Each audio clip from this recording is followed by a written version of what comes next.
Guys, what are you doing here? This is a 45-minute video. Are you crazy? Get out of here while you still can. I'll see you guys in the next video, okay? Peace.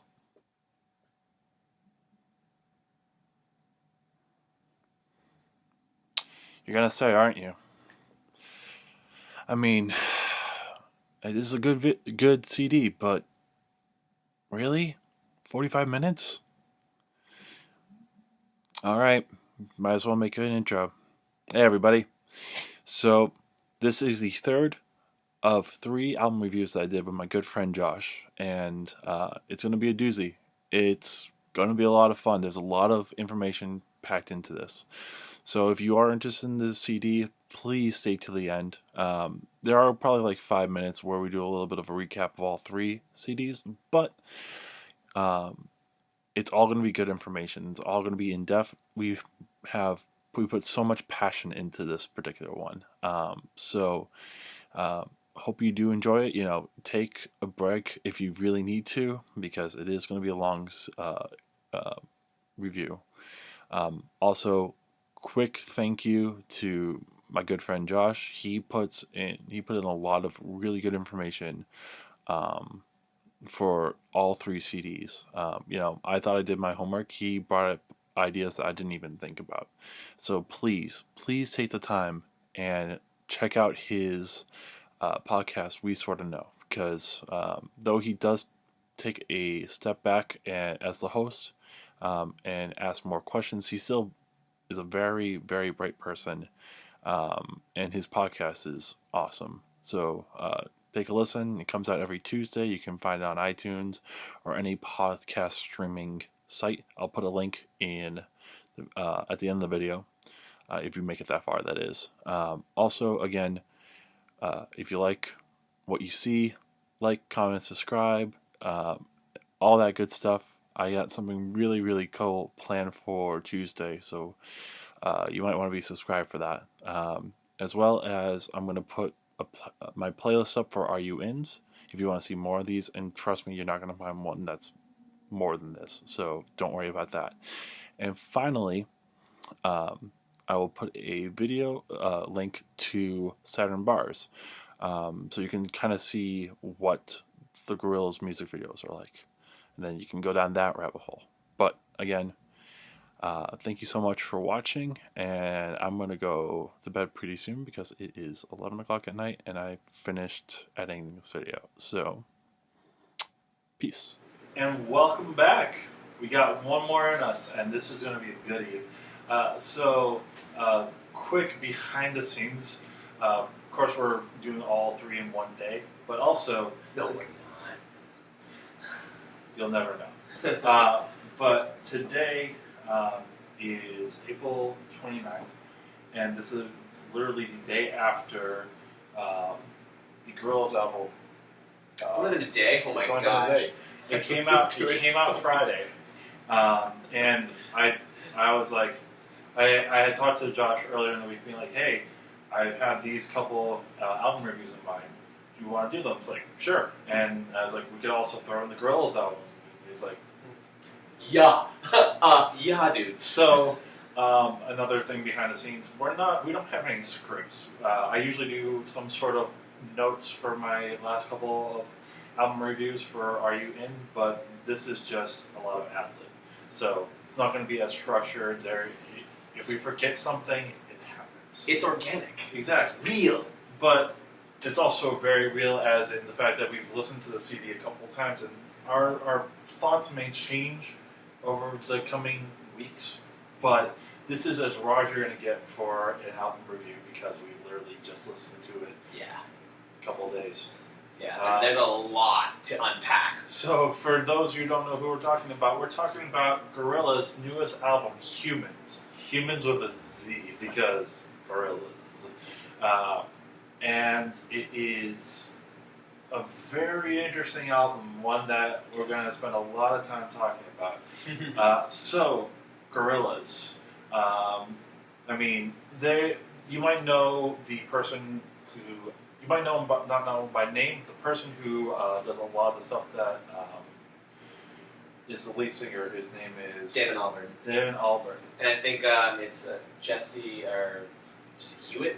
I believe so. The two of them. Yeah. Mainly Damon. But Damon was the lead singer of Blur, who, for you 30-something, 40-something-year-olds out there, was a 90s band that was pretty popular. They were like, it was Blur and Oasis for the 90s rock bands for Britain. Mm-hmm. You know, he does his own stuff, and then he puts out, he starts with Gorillaz. I believe it's early 2000s. Their first CD was 98. It was 98? Yes. Really? Wow. I believe 98.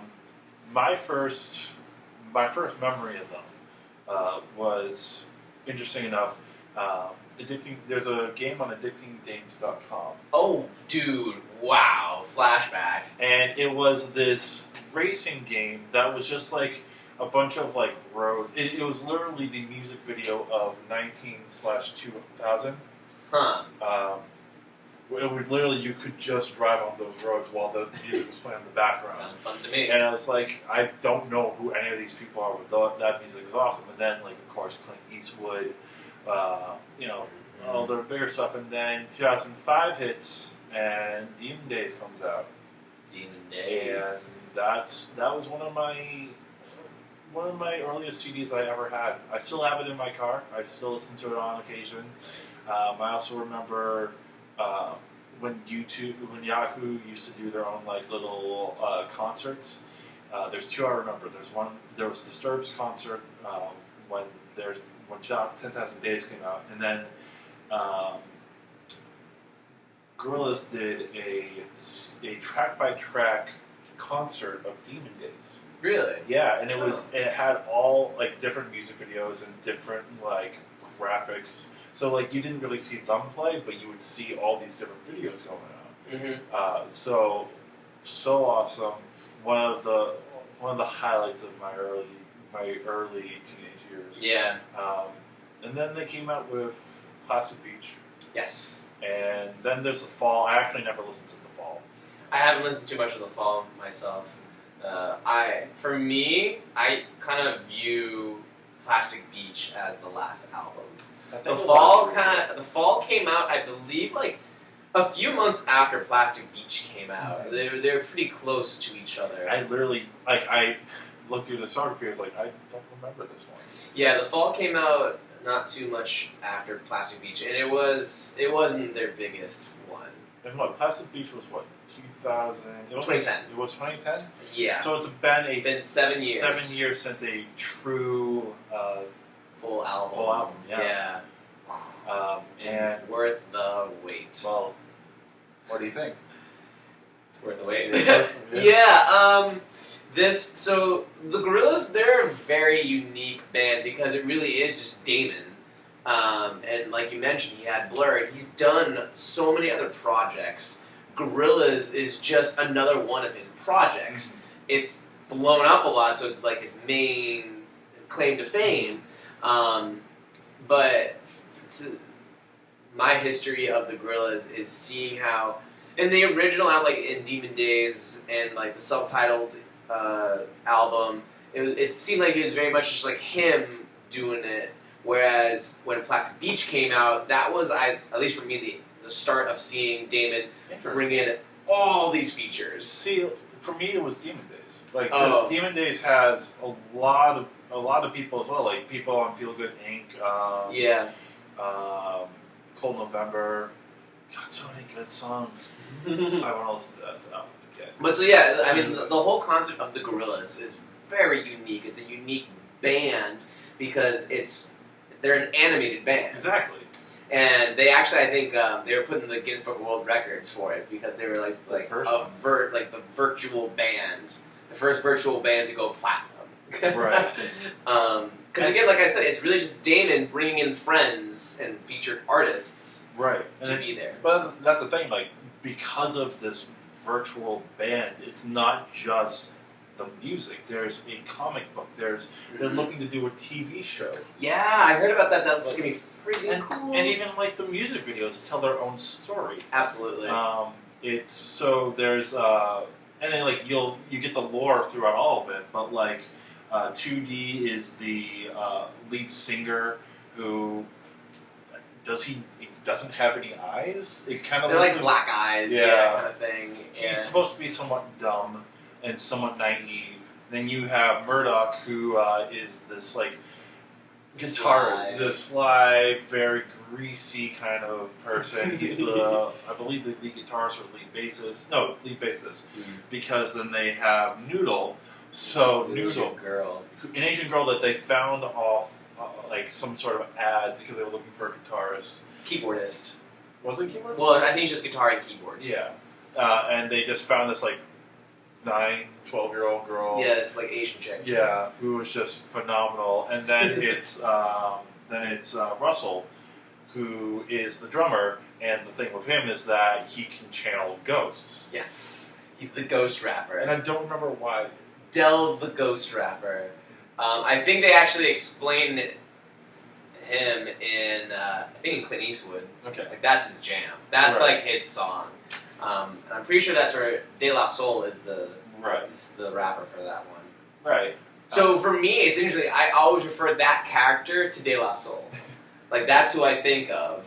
So and interesting enough, De La Soul is also on this album. He is. He sings moments or he raps moments, and man, that's a freaking banger. It's a jam song. It's like a '90s banger, which is very unique sound. It's cool. So I would say, comparison-wise, this is the closest one you're going to get for CDs for them is Demon Days. It's again this feel of apocalyptic kind of sense, and there's many different interpretations. What I have read about it is that they were picturing the idea while they were recording. They were picturing the idea of, hey, what would happen if Trump became president? And this was before the primaries had even ended, before he was even the Republican candidate. You know, whether your politics went one way or another, that's the idea. And that's what they came up with. Each collab artist was like given their own way of interpreting that. Now, in the final product, of course, they don't have any of the Trump references. Actually, anything that they have close to that, they do bleed out. What Damon says is that he doesn't want to give the president any more fame than he really needs to already have. So that's one particular interpretation of it, and from there you kind of see like an idea of an apocalyptic world after this huge cataclysmic event. Yes. But you have other ideas. Yeah, no, but I do agree with the idea that it's like in a post-apocalyptic kind of world. Right. And again, they do a very great job of showing that in their music videos.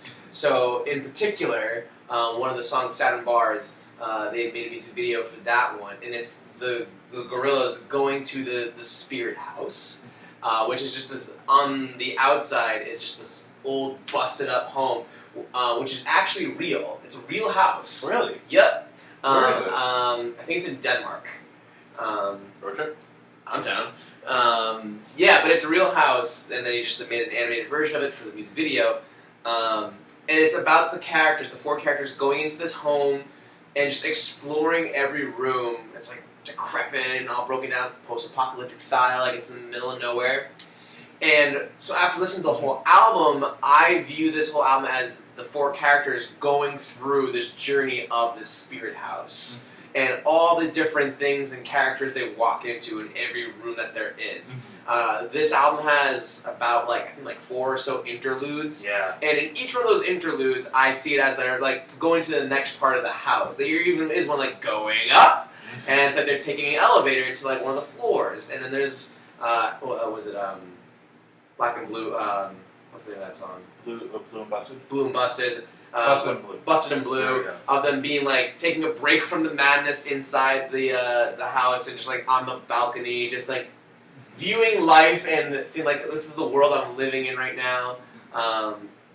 Again, that's like from the first few runs I've listened to the album. Right. I see like, and again, how you mentioned they're really giving it a story. They're painting a picture to it. They're creating these videos, now a TV show, of like a story to it that you can follow along with these characters. Right. When they were building up this album, they were heavily on Instagram, just very like obscure meanings, but still giving each character a storyline of like how they became and where they are together now.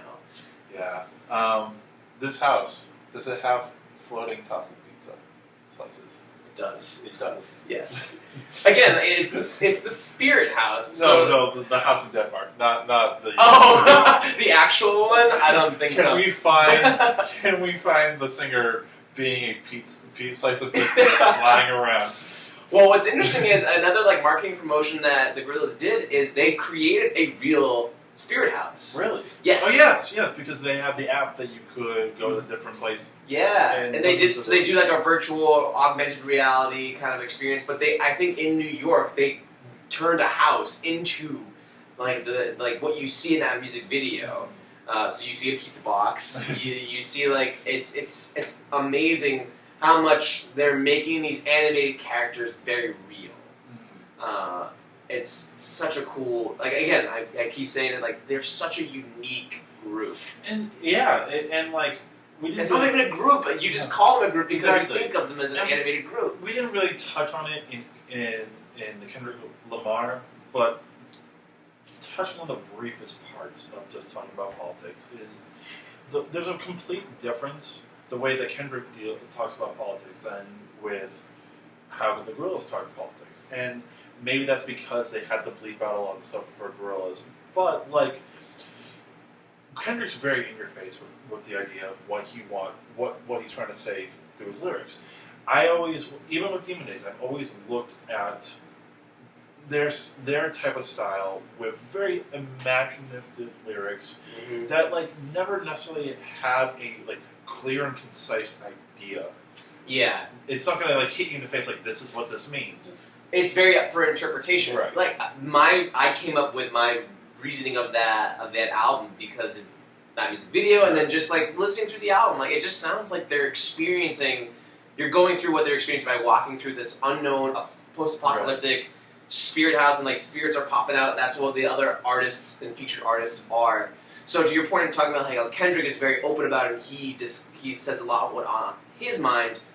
Gorillaz take a different approach because, as you said, like Damon gets the artist to give their approach, their style to it.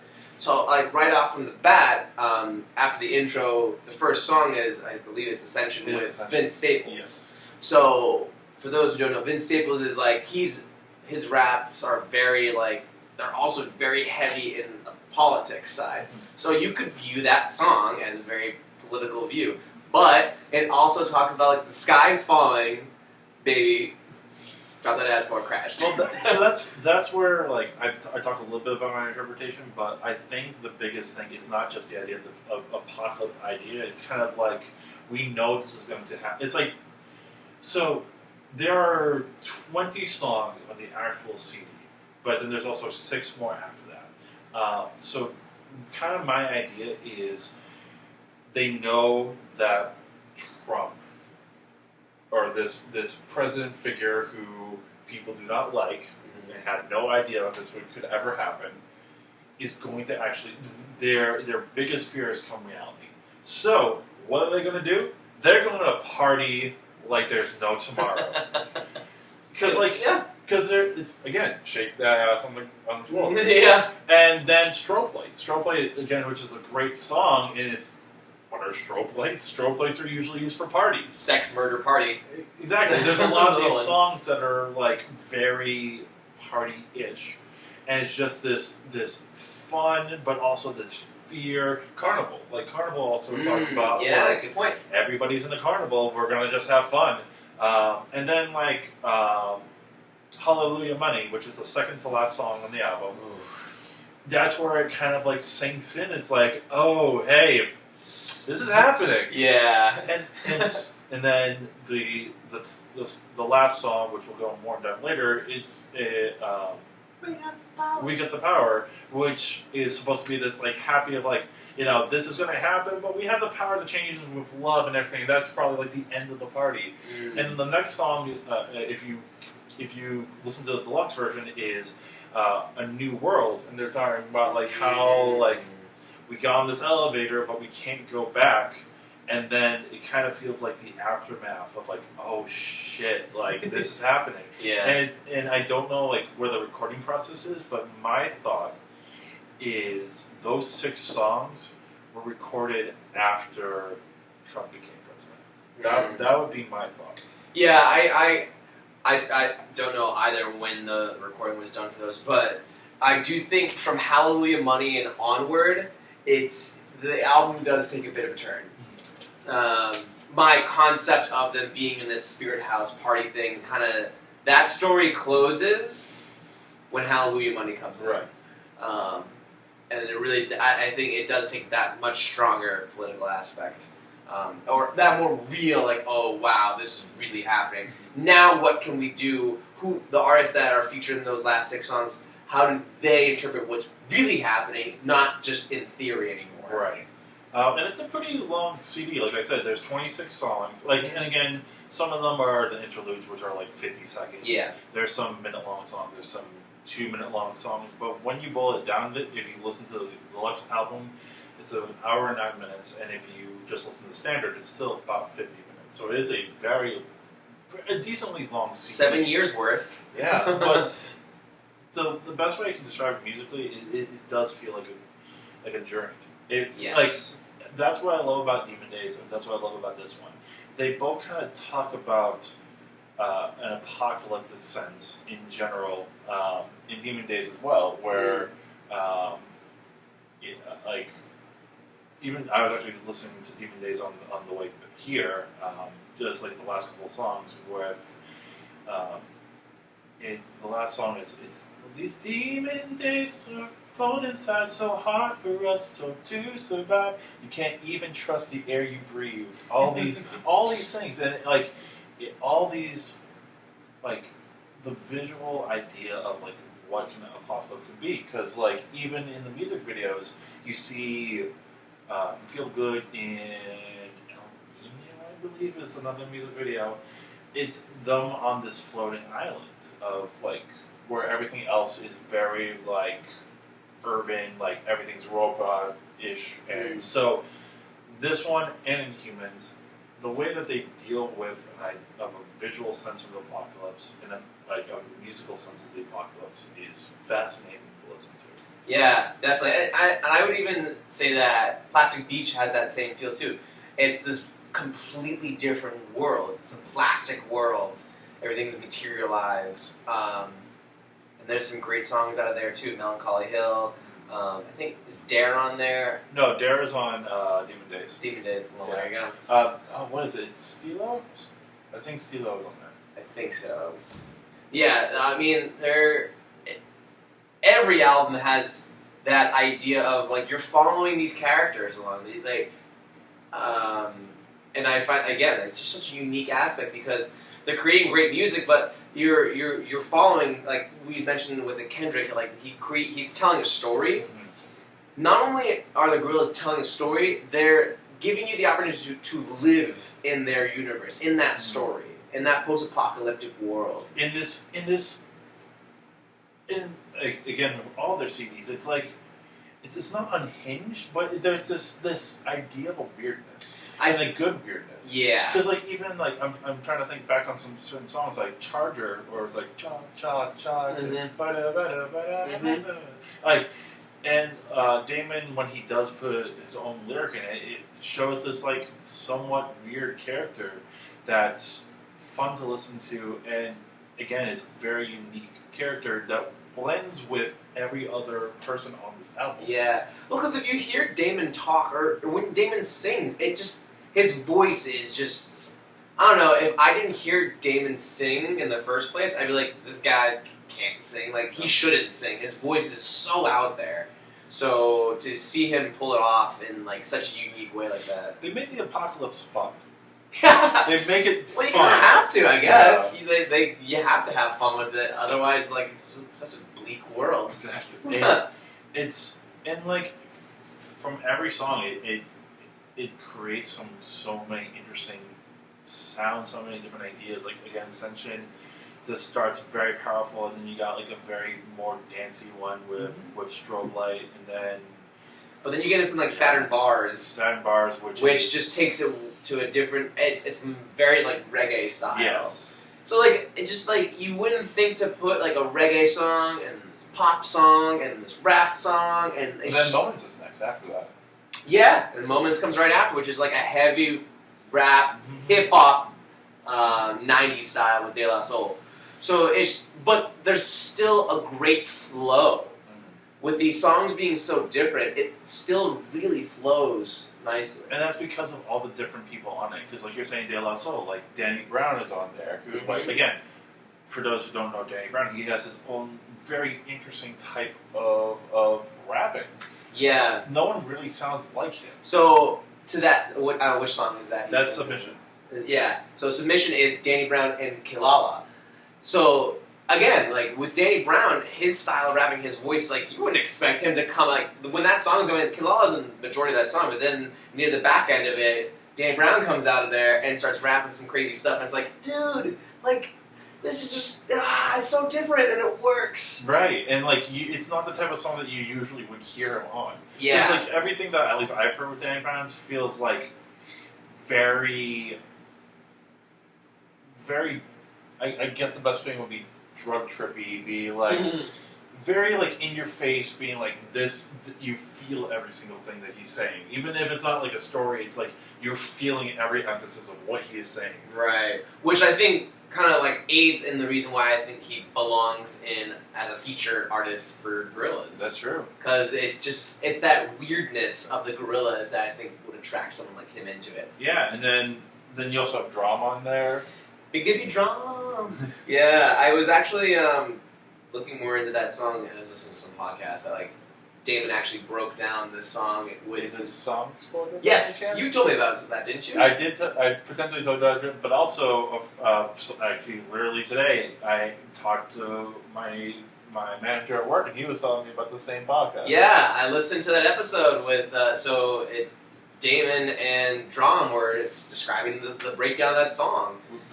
Shout out to Song Exploder, but you probably don't need any shout outs. Yeah, Song Exploder, great podcast. Ding. Plug. Right. And then Bustin' and Blue. Bustin' and Blue. Which is... It's one of the only songs where it's just Damon. And it's so open. It's so... It's that and Strobe Light are my favorite songs on the album. And The Apprentice. I definitely think those like songs, especially Blue and Busted, it's an outlier of the album. It really does stick out. One, because there's no features in there. Two, it's just like you said, you really feel the emotion that he's going through. It's Damon. Right. It's just him. And so you just think about so I interpret like Damon as like the characters, and it's like they're really just like feeling this out. Right. They're taking their break from the party and like contemplating their life, looking up into the stars, and like, wow, we're here. Yeah. And but again, what do you mean we're here? We're here as in like we're seeing this, or we're here as like this has happened. Because like that's the other thing. Like, that's a good point.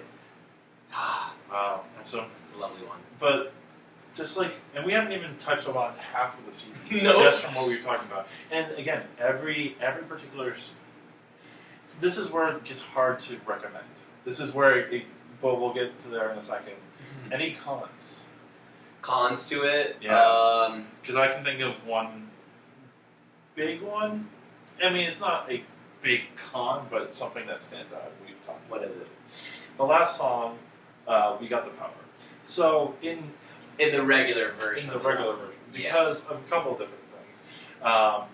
Hallelujah Money seems like such like a sleazy, depressing song, and like one that talks about the reality of things. And because of that, We Got the Power doesn't really feel like a good ending. And maybe they're going for that. Maybe it's a nice contrast to Hallelujah Money. It's a nice response to Hallelujah Money. But it's a 1.5-minute song, and it's kind of like, we got the power through love and friendship, and maybe that's what they were trying to do. Maybe it's like the world is in this crazy place where we have the power to make it happen. We can change things. We have the power to progress. That's actually not where I was going with that. Oh, really? So where I was going a little bit more is a false sense of security of like, well, we have the power. Mm. But in the back of our minds, because like in the back of both of our minds, what song do we think is a better song to potentially end it? Well, at least out of those two. Out of those two? Yeah, which one was the more interesting song? Hallelujah Money. Exactly. Yeah. Like, we have the power, we can do this. In the back of our mind, it's this... Yeah, you have that underlying tone. Of like this reality setting in of this. Like, so it's like, it's what, unfortunately, what we're dealing with in a lot of places. It's like, the reality in our own country right now of like, what can we actually do compared to what is happening?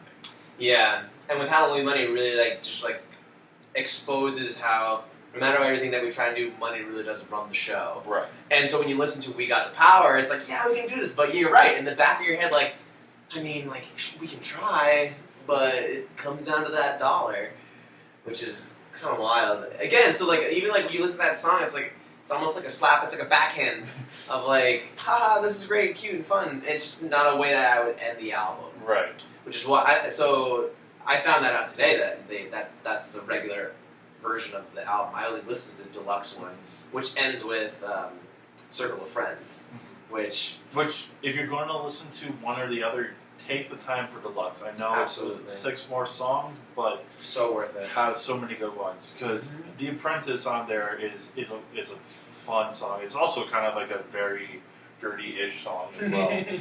Dirty's a good way to describe it. And then also the one after that. Well, Halfway to the Halfway House is fun as well. That's a good one. Yeah. And then even Out of Body is just like this very interesting rap style. Yeah. That I just Out of Body rap. I like just got hooked onto it for some reason.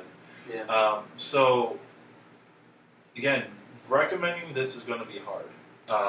Yeah. Well, so I was like thinking about that question because I knew you were going to ask it, like, who do you recommend this to? And it's interesting because, like, as we mentioned, every song has a different genre to it. Right. But at the root of every song, fucking weird. Yes. It's weird. But that's who the Gorillaz are. And they've always have been. They embrace that weirdness factor. So for anyone, even myself, when I first listened to the Gorillaz, I was like, what in the world is this super trippy stuff? Their first real known single is talking about getting shoe shine. Yeah. My intro into Gorillaz was Clint Eastwood. So again, like, I just pictured De La Soul as like, Finally, someone let me out of my cage. Yeah, I'm like, but it's even that song itself. It's really cool, classic style rap, but it's weird. The music video itself too. He's Del the ghost rapper. I just picture 2D just like staring off into space and going. But there's Okay, let's break this down. Okay. If you are a Gorillaz fan, will you like this CD? Yes. Where do you place it? I think about like how my music taste has grown over the years. So I think I have a much stronger appreciation for this album. Because when I listened to Plastic Beach, when I first listened through that, I was like, I didn't like it. It wasn't great. It was good. It was fun. But a lot of it grew on me. It's been like Rhinestone Eyes, like that song, which is really weird. It's so weird. But the more I listen, you have fucking Snoop Lion, Snoopzilla. Which is he now? I think he's Snoop D-O-double-G, yeah. but he was Lion. I think he is in the. I think he's the captain on the. He's Welcome to the World of Plastic Beach. That's him. And I think he's actually listed as Snoop Lion. Yeah, probably. But yeah, so again, weird album. It's, I think for anybody who's going to try out the Gorillaz, you need to understand that it's gonna be weird. It's very weird. Embrace the weirdness. Embrace your weird. Let your weird flag fly. Because the more you listen to it, even with Humanz, like I've listened to it as, I feel like I've listened to it forever, but it only came out yesterday. Yeah. I'm going to learn more about it, and I'm going to be able to deep dive more into this album. My one theory of the storyline, I'm going to create some more the more I listen to it. So, who's it for? That's a hard one. It could be. So the entire album, maybe not for everybody. Right. But there's songs that you can pick out that could be for you. That's the thing. Like there are certain songs that will do very well on the radio. Yes. Like Siren Bars will do pretty well on the radio, I would say. I'm trying to picture Gorillaz songs on the radio. Have any really been like mainstream? Feel Good. Feel Good, yeah. True. Like I would say, We Got the Power. We Got the Power, probably the one with Pusha T. That is. When I get in 1 second, Let Me Out. Let Me Out will probably do well on the radio. Yeah, I'm curious to see which. Strobe Light could do well if it becomes a single. Put Moments on there. Ascension. I think Ascension would be one that could get up there. Vince Staples, I could see that being on the radio. But if you're gonna listen, if you listen to a single and like it, take the time to listen to the CD because it's only one part of one little story in this crazy universe that they've created. Yeah. And just you don't have to like intently listen to it. Well, intently listen if you can, but like have it there in the background. Yeah, do your dishes with the Gorillaz. Do your laundry, or like read and listen to the Gorillaz or something like that. Where like because it's not just the lyrics. The lyrics aren't going to mean a lot to you. It's going to be that journey from A to B to B to C to C to D and so on and so forth. That you're like, okay, how the hell did we get here? Wait, this is where we're at now? Like, what is going on? And, like, enjoying every single second of it. So, again, 2 days in, is it the same level as Demon Days for me? No. Did you like Demon Days more? I do. I love that is one of my favorite just journeys, like, going on for any particular, because, like, there's so much imagery. Yeah. Well, we've talked plenty about there's all kinds of albums out there that you should listen to the whole thing because it's a story. It's a journey that you're going through. And then there's albums where like you can pick out the singles and like that's good enough. This is not one of them. I don't think this one. I don't think so. You can listen to certain tracks in there. Before Humanz came out, they put out like a single. They put out 4 of the songs. But that's the thing is, it made me want to be like, okay, where's the story going from here? Exactly. Yeah, it pulled me in. It was like my intro. It's the intro part of the book. Right. But I still heavily enjoyed listening to just like those 4 or 5 tracks. Right. Which you can do. Like you can still. You don't have to necessarily follow the story along, but like you should be curious about it. Like that's what pulled me in. It's like there's more to the story. So like. I'm going to tie this in really quickly to a Flaming Lips CD. It's not the one from this year. It's their CD before that. They came out with a CD called The Terror, which again is also kind of an idea of an apocalyptic world. And like, would I listen to that CD again? Probably not. But I at least listened to it for just to listen to the story.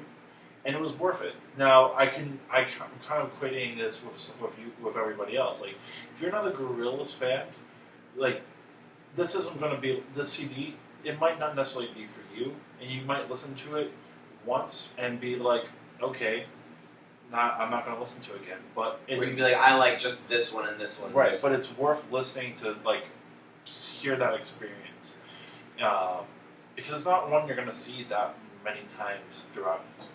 Yeah, they're such a unique group, and their music only comes out every so often. I think we were discussing it earlier. It's kind of around every time there's a new president, new leader, new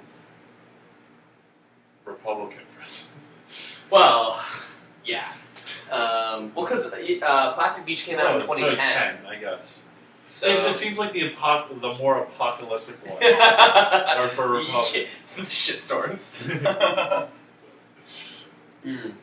But we're not saying what his political stances are. We're just pointing out things that you might be able to make assumptions from. People can make assumptions of anything. It's like you can make a story out of anything. And I think I think you mentioned like Damon did a great job with this album of being able to just like. I think you did want to give the listeners their own interpretation of it, and not just like shove it in your face.